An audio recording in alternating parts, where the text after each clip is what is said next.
Hello everyone welcome and welcome back to my blog. तो आज ब्लॉगटा देखिपारे आपण मैंने जानीपर मत आज केते कष्ट होती। तो ये मुझे खाई लिचु कोली आ राबिड़ी लस्सी। मत लिचु कोली बिल्कुल पसंद नुह कि खावाई पड़ा भोकर।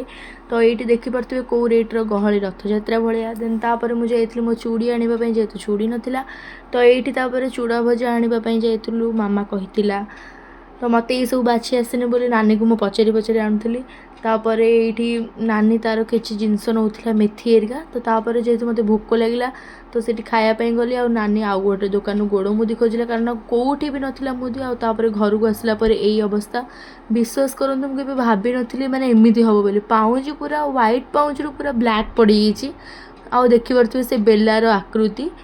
तो देखूँ यही चूड़ीटा मुझे केमती कौन मत कमेंट जनइबे। आसिकी मैंने एत जोर से गरम गहली विश्वास भी करें। तो ये बसली। Thank you for watching. Bye.